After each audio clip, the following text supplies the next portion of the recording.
하나님 말씀 보겠습니다. 하나님 말씀은 고린도전서 8장 1절로부터 13절까지의 말씀입니다. 신약성경 272쪽에 있습니다. 신약성경 272쪽에 있는 고린도전서 8장 1절로부터 13절까지의 말씀을 교독을 합니다. 1절의 말씀을 제가 먼저 봉독해 올립니다.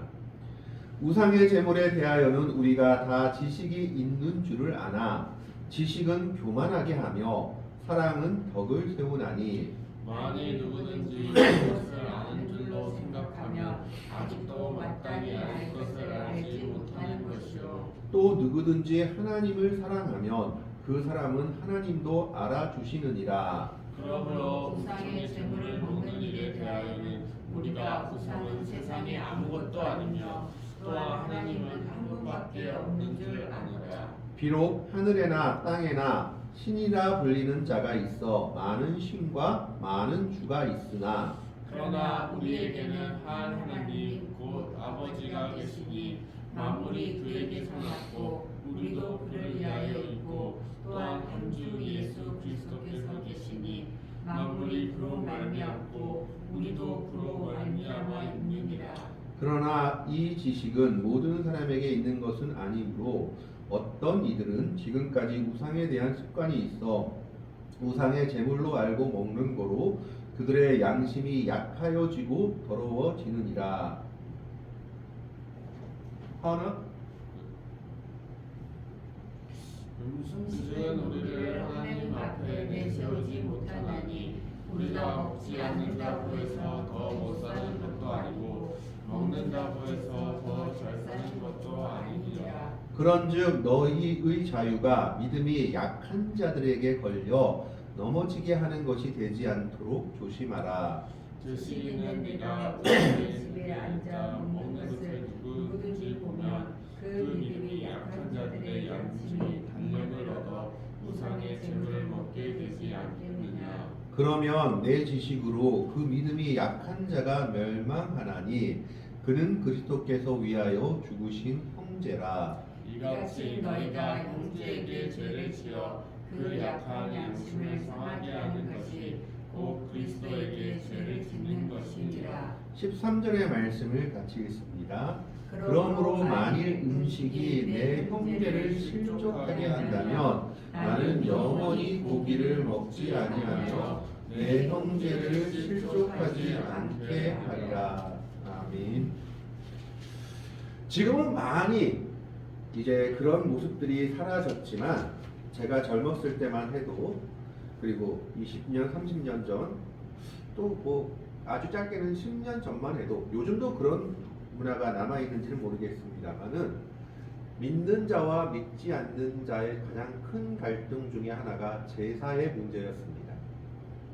제사 드릴 때 절을 해야 되느냐 말아야 되느냐 이것이 첫 번째 문제였고 두 번째 문제가 제사 음식을 기독교인이 먹어도 되느냐 마느냐 이 문제가 당시에는 되게 심각한 문제 중에 하나였습니다. 뭐 제사 음식 문제는 사실은 아주 그렇게까지 심각하진 않았지만 제사할 때 절을 해야 되느냐 말아야 되느냐 가지고 가족 간에 분란이 일어나기도 했습니다.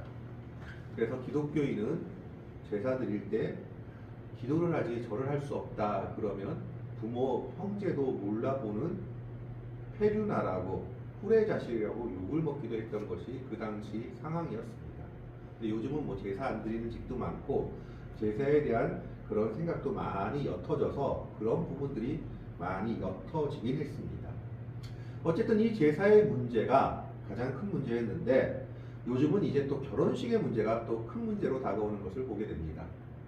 결혼할 때 혹시 믿지 않는 쪽과 믿는 쪽이 결혼하게 된다면 결혼 장소부터 시작해가지고 교회에서 하느냐 마느냐 그럼 좋다. 믿지 않는 쪽의 집안을 배려해서 예식장에서 하자 그래놓고 그러면 대신 우리가 양보했으니까 기독교식으로 결혼식은 해야 된다. 순서도 그렇게 해야 된다. 근데 이거 가지고도 또 마찰이 일어난 걸 보게 됩니다. 그렇게 합의하다가 우리 믿지 않는 집안인데 기도하고 목사 불러서 하는 건 못하겠다. 그냥 주례 선생 불러서 하자. 이런 갈등이 계속 있어 왔던 것을 보게 됩니다. 그런데 고린도 교회나 초대 교회도 역시 이런 문제들이 존재했던 모양입니다. 어떤 문제가 있었느냐? 오늘 고린도전서 8장은 우상의 제물을 그리스도인들이 먹어도 되느냐 마냐 가지고 논쟁이 있었던 것으로 보여집니다. 우상의 제물이라는 것은 우상한테 제사 바치고 나서 드린 음식을 이야기합니다. 그런데 이게 왜 문제가 되었느냐 하면 이 당시 헬라 세계에서는 시장에 파는 고기의 90% 이상이 자기들의 신인 제우스 신이라든지 이방신들 아니면 지역마다 섬기는 신들한테 제사를 지내고 나서 그 고기들을 시장에 내다 팔았기 때문에 고기를 먹게 되면 그 고기 자체가 우상의 제물이 되었기 때문입니다. 그리고 또 한 가지 문제가 어떤 문제가 있었느냐? 황제 숭배와 더불어서 황제를 숭배하거나 이제 또 황제가 경축하는 1년에 2번 정도의 날에는 고기를 나눠줬는데 그 고기 자체가 황제한테 숭배하고 나서 나눠주는 고기였기 때문에 고기를 먹기 위해서는 지금 고기하고는 다르죠. 그 당시 고기를 먹기가 귀했기 때문입니다. 그 고기를 먹기 위해서는 황제한테 숭배하거나 우상한테 제사 지낸 후에 음식을 고기로 먹어야 했기 때문에 그 당시 고기를 먹는다 그러면 그 고기는 거의 100%까지는 아니더라도 90% 이상은 우상한테 제사 드리고 난 후에 음식이었다라고 보면 됩니다. 그렇기 때문에 거기에 대해서 문제가 생긴 겁니다. 고기를 먹어야 되느냐 먹지 말아야 되느냐, 우상의 제물을 먹어야 되느냐 먹지 말아야 되느냐를 가지고 문제가 생겼는데 이 고린도 교회에 믿음이 강하다 하는 사람들이 있었습니다. 그들은 우리가 먼저 믿어서 예수님이 원하는 것이 무엇인지도 알고 믿음이 무엇인지도 아는 사람들이다 라고 주장하는 사람들이었습니다. 그래서 그들은 어떻게 주장했느냐? 우상은 아무것도 아니고 살아있는 것도 아니고 죽은 것인데 그거 우상한테 드려진 제물을 먹는다고 우리한테 아무런 해도 없고 그게 우리한테 어떤 영향도 미치지 않는다. 그러니까 먹어도 된다. 우리가 괜히 우상의 제물이라고 그 고기나 먹는 것을 두려워할 필요가 없다라고 주장하면서 그것을 먹는 것에 대해서 거부감을 가지고 있는 그리스도인들에 대해서 너희들은 왜 이렇게 믿음이 약하냐, 연약한 자들이냐라고 핍박하고 조롱했던 겁니다. 이제 그 문제에 대해서 바울이 뭐라고 얘기하냐면 1절 말씀에 보면 우상의 제물에 대하여는 우리가 다 지식이 있는 줄을 아나. 즉 이것은 방금 제가 말씀드린 우상의 제물은 아무것도 아니다라고 주장하는 사람들의 내용입니다. 그래서 우리가 우상의 제물이 뭔지 안다. 아무것도 아닌 것 줄은 안다. 그 지식이 있지만 그러나 그 지식이 어떻게 하냐. 1절 뒤에 후반부를 보면 지식은 교만하게 하며 사랑은 덕을 세우나니 그 지식을 가지고 연약한 자를 핍박하는 데 쓰거나 조롱하는 데 쓰면 그 지식은 교만한 지식이 되는 것이요 결코 우리가 그 지식을 하나님이 주신 지식이다라고 할 수 없다라는 겁니다. 그렇다면 이 모든 문제에 대한 어떤 관점을 가지고 대해야 되느냐?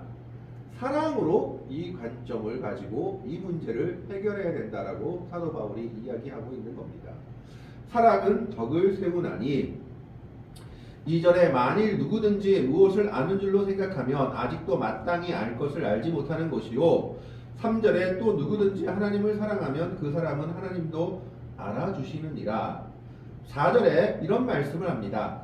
그러므로 우상의 제물을 먹는 일에 대하여는 우리가 우상은 세상에 아무것도 아니며 또한 하나님은 한 분밖에 없는 줄 아노라. 무슨 말입니까? 우상 제물을 사시고 먹고 말고 아무 소용도 없는 거고 그리고 하나님 한 분밖에 없는데 우상이 무슨 그게 있느냐. 우상은 죽은 건데 아무 소용없는 거 너희들 말이 맞다라고 처음에 인정을 합니다. 지식이 있는 자들의 말이 맞는데 그럼에도 불구하고 연약한 자들을 우리가 생각해야 된다라는 겁니다. 그래서 5절, 6절, 7절에 이런 말을 합니다. 비록 하늘에나 땅에나 신이라 불리는 자가 있어 많은 신과 많은 주가 있으나 그러나 우리에게는 한 하나님 곧 아버지가 계시니 만물이 그에게서 났고 우리도 그를 위하여 있고 또한 한 주 예수 그리스도께서 계시니 만물이 그로 말미암고 우리도 그로 말미암아 있느니라. 우상 아무것도 아니고 우상의 제물도 아무것도 아니고 우리가 안다라고 일단은 그들의 편을 들어줍니다. 그런데 7절에 뭐라고 얘기합니까? 7절에 보면 그러나 이 지식은 모든 사람에게 있는 것은 아니므로 어떤 이들은 지금까지 우상에 대한 습관이 있어 우상의 제물로 알고 먹는 거로 그들의 양심이 약하여지고 더러워지느니라. 무슨 말입니까? 믿음이 약한 자들이 있습니다. 그들은 우상의 제물에도 우상의 그런 능력이 깃들어 있다라고 봤던 겁니다. 그래서 제사드린 음식을 먹게 되면 그 제사드린 그 우상의 능력이나 그런 저주라든지 뭐 이런 것들이 자기한테 온다라고 믿는 사람들이었던 겁니다. 우상의 제물을 먹는 것만으로도 내가 우상을 섬기는 일에 동참하거나 우상의 잘못된 습관들이나 저주나 이런 것들이 나한테 올 수 있다라고 믿고 두려워하는 사람들이 있었다라는 겁니다. 예수를 믿지만 아직 연약한 믿음을 가지고 있었기 때문에 우상을 섬기는 일 그리고 우상의 제물을 먹는 일에 대해서 두려움을 가지고 있는 사람들이 있었다라는 겁니다. 그런 사람들에 대해서 너희가 배려를 해야 된다라고 말하고 있는 겁니다. 그러면 성경은 우상의 제물을 먹는 일에 대해서 정확하게 어떻게 말하고 있을까요? 사실 구약에서는 음식 규례에 대해서 나뉘어졌을 때 어떤 것이 정한 음식이고 어떤 것이 부정한 음식에 대해서 레위기에 잘 나타나 있지만 우상의 제물을 먹는 것에 대해서는 규정이 정확하게 없습니다. 아마 그것이 정확하게 없는 이유는 이 당시 이스라엘 백성들은 우상의 제물을 먹는다는 사실 자체를 아예 논의 자체로 두었던 것 같습니다. 그들이 우상의 제물을 먹는 일이 없었을 거니까요. 그러나 다만 찾아볼 수 있는 것은 시편 106편 28절에서 29절의 말씀인데 시편 106편 28절에서 29절의 말씀을 보면 뭐라고 얘기하고 있냐면 시편 106편 28절 29절을 읽어드립니다. 그들이 또 브올의 바알과 연합하여 죽은 자에게 제사한 음식을 먹어서 그 행위로 주를 경노하게 함으로써 재앙이 그들 중에 크게 유행하였도다 라고 얘기합니다. 여기서 죽은 자에게 제사한 음식을 먹었다는 것은 우리가 지금 조상한테 제사한 음식을 먹었다기보단 우상한테 제사한 음식을 먹었다라고 얘기하는 것이 더 맞을 것 같습니다. 이게 무슨 말이냐 하면 민수기 25장에 보면 출애굽기 1세대가 다 죽고 2세대가 가나안 땅에 들어가기 전에 가나안 땅에 들어가서 시딤에서 모압 여인들과 어울리는 사건이 일어납니다. 그러니까 모압 사람들이 어떻게 얘기하냐면 초대를 해요. 우리가 신들한테 제사하는데 우리 한번 같이 어울려보자라고 초대를 해서 이때 이스라엘 백성들이 그들의 우상의 음식을 먹고 우상한테 절해가지고 하나님이 진노하시는 사건이 일어납니다. 발람을 불러가지고 저주하려다가 못하니까 모압 발락이 발람을 시켜서 우상을 섬기게 한 그 사건입니다. 그래서 진노하셔서 그 백성 중에 연병이 돌아서 24,000명이나 되는 사람이 죽었다라고 성경이 기록하고 있습니다. 이제 그 사건을 얘기하는 건데 이때 누가 하나님의 진노를 달래줬느냐? 제사장 엘르아살 아론의 손자였던 아들인 비느하스가 어떤 이스라엘 백성들이 24,000명이나 죽어서 곡하고 있는 가운데 웬 미디안 여인을 데리고 와서 자기의 진중에 가서 사랑에 나누는 것을 보고 하나님의 분노를 가지고 창을 가지고 일어나 그 두 사람을 깨뜨려 죽여버립니다. 그것을 보고 하나님께서 기뻐하시며 비느하스가 내 분노를 이스라엘 백성 중에 나타냈다라고 말씀하시면서 연병을 그치십니다. 바로 그 내용을 얘기하고 있는 겁니다. 그래서 죽은 사람들한테 제사하는 것에 대해서 그리고 죽은 사람들한테 제사한 음식에 먹는 것에 대해서 정확하게 이야기하고 있진 않지만 시편을 통해서 봤을 때 우상한테 제사한 음식에 대해서 그것을 같이 나누는 것은 부정적으로 구약 성경이 바라보고 있다라고 볼 수 있습니다. 그러면 신약에서는 어디에 나와 있느냐? 신약에서는 제사 음식에 대해서 정확하게 나와 있는 것은 없지만 사도행전 15장을 보면 예루살렘에서 사도들과 이스라엘 백성들 여러 예수님을 믿는 사람들이 모여서 회의를 한 결과가 나타납니다. 그때 무슨 회의를 하였느냐 하면 바울이 이방인들한테 복음을 전파하니까 그리스도인 중에 유대교를 믿는 그리스도인들, 즉 기독교가 유대교하고 합해져야 된다. 그래서 율법도 행하고 할례도 행해야 된다라고 주장하는 유대인들이 뭐라고 얘기했느냐? 이방인이라 할지라도 예수를 믿는다 할지라도 예수를 믿으려면 제대로 믿으려면 할례를 받아야 한다. 지금으로 말하면 포경을 해야 된다라고 주장하는 사람들이 나타나는 겁니다. 그것이 이방인들에게는 큰 걸림돌이었죠. 그래서 사도 바울이 이것 가지고 유대주의 율법주의자들하고 싸우다가 예루살렘 교회에다가 아예 문의를 한 겁니다. 이방인들이 할례를 받는 게 맞습니까? 안 맞습니까? 그래서 그때 예루살렘에 여러 사도들이 모여가지고 회의를 하고 결론을 내립니다. 그 결론이 뭐냐? 우리도 짊어지지 못할 멍에를 이방인들에게도 짊어지게 할 수 없다. 그래서 이방인들은 할례를 받지 않아도 된다. 예수만 잘 믿으면 된다. 라고 결론을 합니다. 그런데 조건을 한 가지 달았습니다. 그 조건이 뭐냐 하면 대신 할례를 받지 않아도 되지만 이 네 가지만큼은 피해라 라고 얘기를 합니다. 그 네 가지가 뭐냐 하면 첫 번째가 우상의 더러운 것과 음행과 목매어 죽은 것과 피를 멀리하라 라고 결론을 내립니다. 할례를 받지 않아도 되는데 네 가지를 피해야 되는데 그 네 가지가 뭐냐? 우상의 더러운 것, 두 번째가 음행, 세 번째가 목매어 죽은 것, 네 번째가 피를 멀리하라 라고 얘기합니다. 네 가지 중에 세 가지가 다 음식과 관련된 규례들입니다. 우상의 더러운 것은 우상에게 바쳐진 제물을 의미하고 목매어 죽은 것은 동물을 죽일 때 목매달아서 죽인 동물은 피해야 된다는 겁니다. 왜냐하면 목매달아서 죽이면 피가 온몸을 흐르게 되고 그리고 또 시간이 오래 걸려서 이 짐승한테서는 아주 나쁜 그런 물질들이 나와가지고 그 고기 자체가 사람한테는 해로운 독을 품고 있는 고기가 된다고 합니다. 그러니까 동물 복지 차원에서도 이것은 안 된다. 한 번에 빨리 죽여야 된다라는 겁니다. 그리고 피가 생명에 있다라는 것을 의미해서 피를 먹는 것을 금지합니다. 그래서 오늘날도 그렇죠. 그럼 선지자국 먹지 말아야 됩니까? 순대 먹지 말아야 됩니까? 이런 얘기들을 하고 있죠. 그래서 어떤 신학자들은 이것을 가지고 사도 바울의 절반의 승리다라고 얘기를 합니다.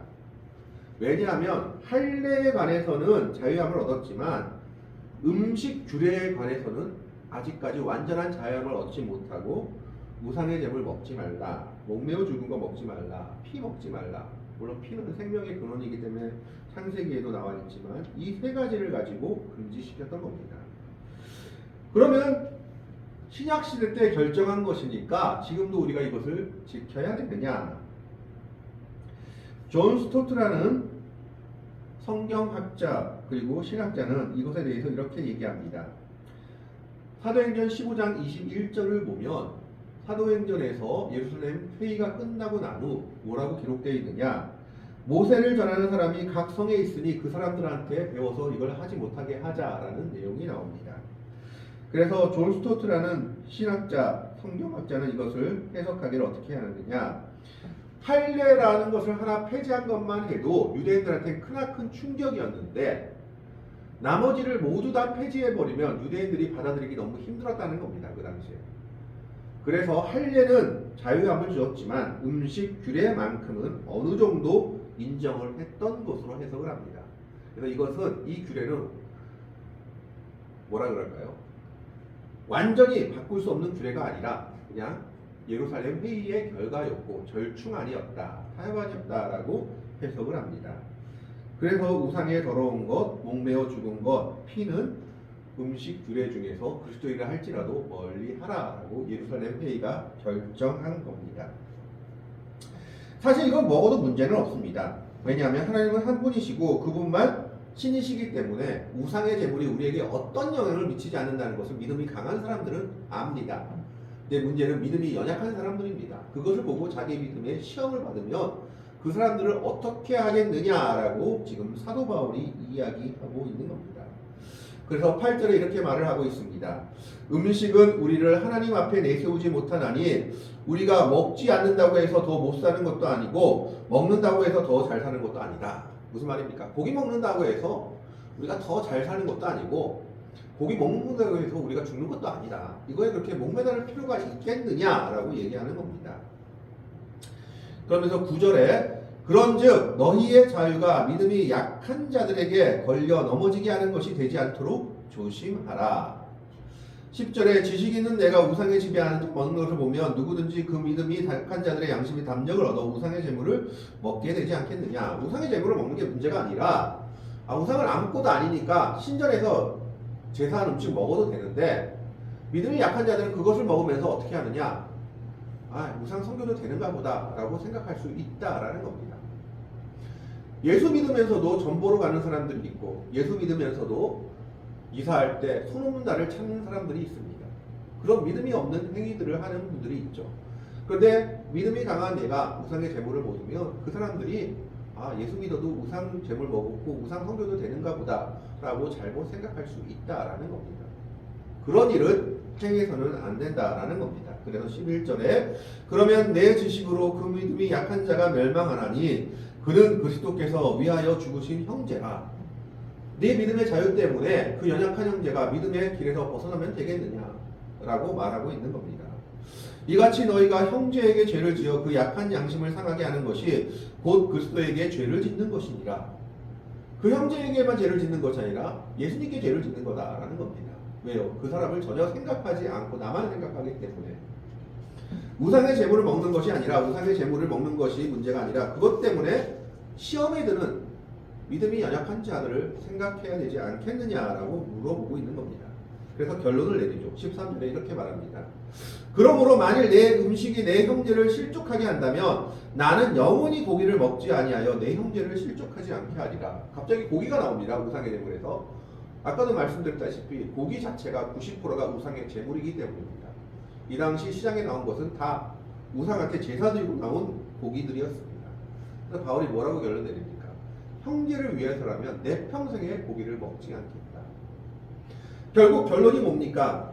지식이 문제가 아니라 이것에 대한 해결책은 사랑이라는 겁니다. 사랑으로 이 모든 것을 행해야 된다라는 겁니다. 이 음식에 대한 문제는 로마서 14장 그리고 고린도전서 10장에도 나오고 있습니다. 고린도전서 10장에 보면 뭐라고 얘기하는가 하면 내가 누군가의 집에 초대받았을 때 고기가 나오면 이 고기가 우상한테 바쳐진 고기인지 아닌지 묻지 말라. 그냥 먹어라. 하나님이 주신 것이 다 선한데 그거 가지고 적대하는 사람 부끄럽게 그렇게 묻지 말아라 라고 얘기합니다. 그런데 그 뒤에 또 무슨 얘기가 나옵니까? 그런데 혹시 누가 먹으려 할 때 이거 우상한테 바쳐진 고기인데 우상의 재물입니다 라고 알게 하면 그때는 먹지 말아라. 그 사람이 혹시 내가 먹는 걸 보고 믿음의 시험을 받을 수 있기 때문에 먹지 말아라. 그런데 일부러 이것이 우상한테 바쳐진 것인지 아닌지 묻지는 말아라. 아무거나 다 감사함으로 받으면 좋은 거다라고 얘기하는 겁니다. 이걸 얘기하자면 우리가 친척 집에 가서 밥 먹을 때 이 음식은 제사 음식이에요 아니냐고 이렇게 물을 필요 없다라는 겁니다. 그냥 주신 거 다 감사함으로 먹으면 되는데 혹시나 누가 그걸 알게 해가지고 그것 때문에 다른 연약한 자가 믿음의 상처를 받게 된다면 그때는 내가 조심하는 게 좋다라고 얘기하는 겁니다. 그래서 고린도전서 10장에는 뭐라고 얘기하냐 하면 31절에 그런즉 너희가 먹든지 마시든지 무엇을 하든지 다 하나님의 영광을 위하여 하라. 먹어도 되고 안 먹어도 되고 마셔도 되고 안 마셔도 되는데 결론이 뭐냐? 하나님의 영광을 위해서 이웃 사랑을 위해서 하라라는 겁니다. 우상의 재물을 먹는 것이 오히려 그 형제를 도와주는 것이면 먹어도 됩니다. 근데 오히려 그 형제를 믿음에 실족하게 하는 거면 평생 먹지 않아야 된다. 이게 결론이다라는 겁니다. 그래서 어떤 분들이 제사 드릴 때 기도할까요? 절할까요? 말까요? 제사 음식 먹을까요? 말까요? 대답은 하나입니다. 사랑을 가지고 행하십시오. 먹어도 된다, 먹지 않아도 된다가 결론이 없다라는 겁니다. 먹어도 아무 이상 없습니다. 그러나 문제는 사랑을 가지고 행하라는 겁니다.